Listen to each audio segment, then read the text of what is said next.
Hello and welcome to wait why में। आज की इस वीडियो में हम लोग एसएसबी इंटरव्यू के बारे में जो मिथ्स हैं उनके बारे में बात करेंगे। बहुत सारे मिथ मेरे दिमाग में भी थे जब मैं अपनी एसएसबी की जर्नी स्टार्ट कर रहा था। और बहुत सारे जो ये रूल्स इंटरनेट पर हमको मिलते हैं कि एसएसबी में ये करना चाहिए, ये नहीं करना चाहिए। तो कुछ ऐसी चीज़ों के बारे में बात करने वाला हूँ मैं। तो सबसे कॉमन मिथ्स क्या है? तो भैया सबसे पहले तो यही कि सिर्फ और सिर्फ ऑफिसर्स के बच्चे ही ऑफिसर्स बनते हैं, ऐसा कुछ नहीं है। मैं प्योर सिविलियन बैकग्राउंड से हूँ। ना मेरे पास एनसीसी है, ठीक है, ना मेरे कोई बहुत क्लोज रिलेटिव आर्मी में है, ना air force navy. Hindi medium students SSB नहीं क्लियर कर सकते। मैं खुद हिंदी मीडियम स्टूडेंट हूँ, ठीक है। स्कूल से लेकर के पीजी तक पूरा मैंने हिंदी में किया है। और मैं रिकमेंड हुआ, दो दो बार हुआ। कोई ऐसा पर्सन जो कि स्पोर्ट्स पार्टिसिपेशन जिसका बहुत अच्छा नहीं है, क्या वो रिकमेंड हो सकता है? मैं हुआ हूँ। बहुत सारे लोग देखे मैंने अपने साथ में कि जो स्पोर्ट्स में बहुत ज़्यादा अच्छे नहीं थे फिर भी रिकमेंड हुए। कोई एकेडमिकली की बहुत अच्छा नहीं है तो क्या वो रिकमेंड होगा? मैं अपना बताता हूँ। मेरे 10th में 81%, फिर 61% ट्वेल्थ में, 64% ग्रेजुएशन में, 72% मेरे पीजी में थे। तो कुछ बहुत अच्छा तो मैं नहीं था पढ़ाई में शुरू शुरू में। फिर धीरे धीरे यहाँ पर अपने आप को इम्प्रूव करता आया। एकेडमिक इम्पॉर्टेंट है, क्योंकि आप वहाँ तक पहुँच ही नहीं पाओगे बगैर यहाँ पर, जब तक आप पढ़ाई में अच्छे नहीं होगे। इंग्लिश के अटमोस्ट इम्पॉर्टेंट की है, तो ऐसा नहीं है। मैं जब रिकमेंड नहीं हुआ था तो मैं अक्सर जो रिकमेंडेड कैंडिडेट्स थे उनके सेशंस देखता था। तो उसमें से एक रिकमेंडेड कैंडिडेट था, उसने मुझको बोला था कि आप इंग्लिश बोलना ही मत आईओ के सामने। वो आपको कोशिश करेगा कि हिंदी बुलवा ले, वो आप पर प्रेशर डाल रहा है। और मुझे वो बात बिल्कुल ही एब्सर्ड लगी थी यार, कि ऐसे कैसे हो सकता है।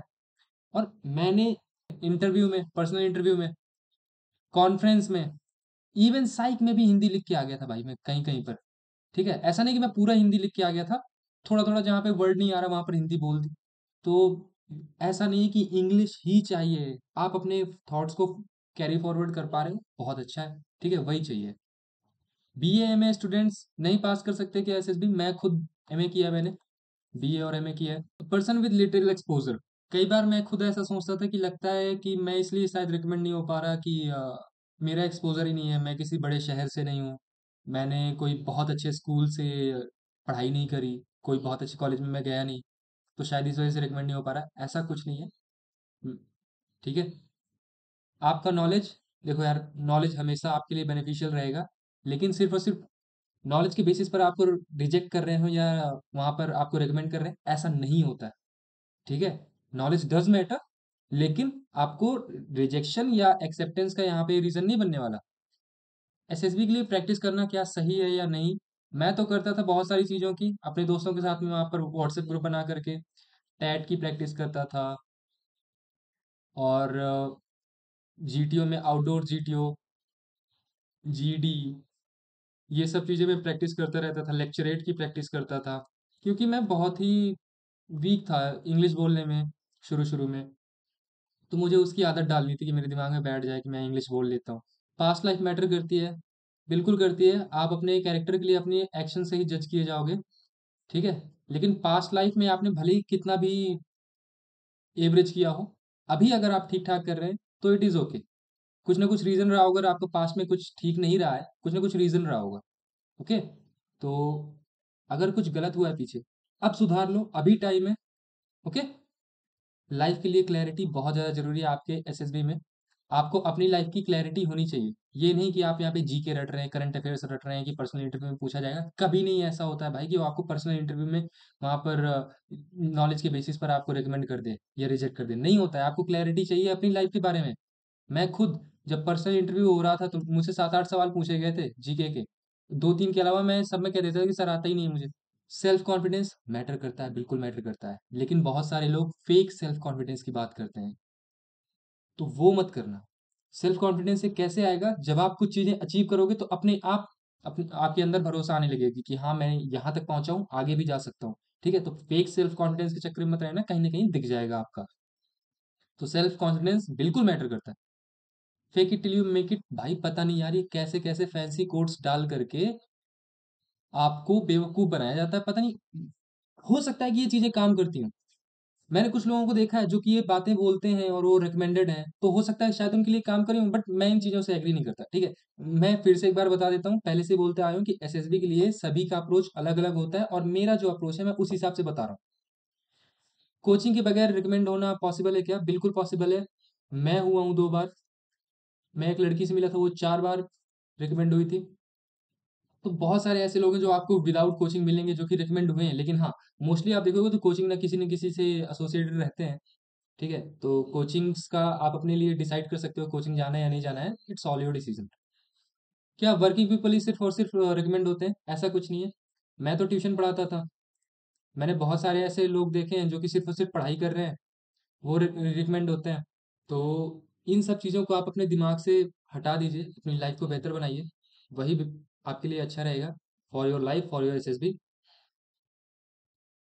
कुछ नोट्स हैं जो कि मैं अपनी एसएसबी की प्रिपरेशन के दौरान बनाता था, और जैसे कि मैं अभी एसएसबी गया, मैं शुरू के 6 बार फेलियर मैंने देखा है। तो हर बार मैं जाता था और अपने लिए कुछ नोट्स लिखता था कि इस बार ये गलती हुई या फिर मुझे इस बार ये इम्प्रूव करना है। तो उन्हीं के बारे में पहली चीज़ कि यहाँ पर मैं हिंदी वर्ड्स यूज़ कर सकता हूँ क्या? मैंने किए हैं, ठीक है? साइक में किए हैं मैंने। टैट में मुझे जैसे कि एक वर्ड नहीं आ रहा था, चप्पू, समझते हो? नाव चलाने के लिए जो चाहिए होता है। वो मुझे वर्ड नहीं आ रहा था तो मैंने हिंदी में ही लिख दिया। थर्ड कैटेगरी ये पता नहीं क्या है, मुझे याद भी नहीं है। पॉलिटिक्स अवॉइड करो, इसके बारे में मैं अभी भी श्योर नहीं हूँ। Story creates an impression of yours, हो सकता है ये सब असेसर की चीज़ें हैं यार, मैं इतना ज़्यादा नहीं, फिर बाद में मैंने सोचना छोड़ दिया था, ये सब दूसरों की बताई हुई बातें थी ज़्यादातर। कटिंग व्हाइल राइटिंग मैंने करी है, तो कटिंग मत करना, जब तक पॉसिबल है मत करना, लेकिन ऐसा भी नहीं है कि अगर आपने थोड़ी बहुत कटिंग कर दी तो आपको रिजेक्ट ही कर देंगे। शॉर्ट स्टोरी लिमिटेड टाइम, ये हाँ बिल्कुल एग्री करता हूँ। और रिवॉर्ड कर सकता हूँ क्या मैं हीरो को? अक्सर कर देता था। अब देखो ये सब अपनी चीज़ें हैं, ठीक है? अपनी-अपनी अप्रोच है। ये लॉजिकल होना, जब फ्रेमिंग स्टोरी हम स्टोरी बना रहे हों, तो ये तो भैया मैं अभी भी सबको कहता हूँ, जितने भी लोग मुझसे पूछते हैं कि be logical when writing a story. एक लॉजिकल और प्रैक्टिकल सी स्टोरी लिखो। एग्जैक्ट इज़ ठीक है, सिंथेटिक प्रॉब्लम मुझे नहीं पता क्या है ये? कि जब बारी आए ग्रुप की, आप कोई ग्रुप एक्टिविटी कर रहे हो, तो वहाँ पर ग्रुप का सोचना है। आप इंडिविजुअल परफॉर्मेंस के लिए वहाँ पर सेल्फिश मत हो जाइएगा बहुत ज़्यादा, ठीक है? आपके ग्रुप का काम पूरा होना चाहिए। भले ही उसके लिए आपको ग्रुप से लड़ना पड़ जाए या फिर आपको अपना यहाँ पर सैक्रिफाइस देना पड़े, करना है, ठीक है? ग्रुप के लिए करना है, जब ग्रुप एक्टिविटी होगी। और हाँ, हैंड राइटिंग है, देखो यार ये मेरी हैंड राइटिंग है खुद की, तो तुम समझ लो मैं भी साइक में यही लिख के आता हूँ, तो हैंड राइटिंग बहुत ज़्यादा मैटर नहीं करती। और अगर आपको लगता है कि यहाँ पर कोई ऐसा मिथ है या फिर आपके दिमाग में कोई क्वेश्चन है एसएसबी के बारे में, अगर मुझे उसके बारे में थोड़ी बहुत भी क्लैरिटी होगी या फिर थोड़ा बहुत अंदाजा होगा, तो मैं उसका जवाब दे दूंगा। आप कमेंट्स में मुझसे पूछ सकते हैं। इनिशिएटिव लेना बिल्कुल लेना चाहिए, लेकिन अगर कोई आगे है तो लड़ने जाना है, ठीक है? हेल्प तो करनी ही चाहिए। आप वहाँ पर ग्रुप एक्टिविटी कर रहे हो, तो ग्रुप के लिए काम करना है। वेट प्रैक्टिस बहुत कम करता था मैं, लेकिन थोड़ा बहुत अपने दिमाग को समझाता था कि किस तरह से लिखना है। एसआरटी नंबर्स इज़ लेस, यहाँ पर मेरे साथ बहुत बार ऐसा होता था कि मैं 32 एसआरटी, 35 एसआरटी, इससे ज़्यादा कर ही नहीं पाता था। तो जब मैं पहली बार रिकमेंड हुआ था ओटीए के लिए, तो 36 एसआरटी करी थी। जब दोबारा रिकमेंड हुआ तो शायद 42 या ऐसे कुछ 40 के आसपास मैंने एसआरटीज़ करी थी। मेरा एक फ्रेंड जो अभी एयरफोर्स के लिए रिकमेंड हुआ है, ही डिड ओनली 28 एसआरटीज़। तो अपना रिस्पॉन्स सही से लिखना, नंबर ऑफ एसआरटीज़ के लिए बारे में बहुत ज़्यादा मत सोचना। अगर आपका कोई टेस्ट बिगड़ गया है तो आप आगे के टेस्ट पे ध्यान दो।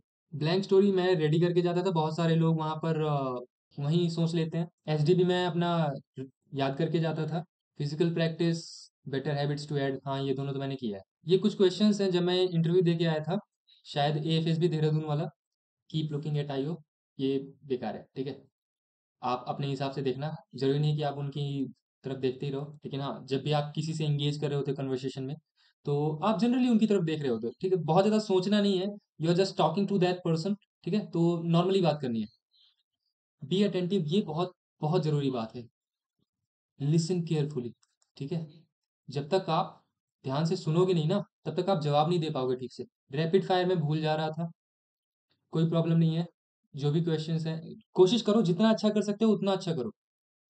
लेकिन अगर आप कुछ यहाँ पर गलत कर देते हो, तो अब आगे सँभालने की कोशिश करो। इंग्लिश स्पीकिंग मैंने बता ही दिया, मिलिट्री का नॉलेज होना चाहिए, थोड़ा बहुत होना चाहिए। ऐसा भी नहीं कि बिल्कुल ज़ीरो नॉलेज के साथ आप चले जाओ, और ऐसा भी नहीं है कि अगर आपको नॉलेज नहीं है तो आपको रिजेक्ट ही कर देंगे। Think before speaking, not before only speaking. कुछ भी एक्ट करने के पहले भी सोचना है। कई बार जो लोग एसएसबी इंटरव्यू दे के आए हैं, आप में से बहुत सारे लोगों को ये चीज़ समझ में आती होगी कि जब आईओ हमसे क्वेश्चन पूछते हैं, तो हम कई बार ऐसी बात बोल जाते हैं जो कि हम बोलना भी नहीं चाहते, जो कि ट्रू नहीं है। तो थोड़ा-सा सोच समझ के बोलना है।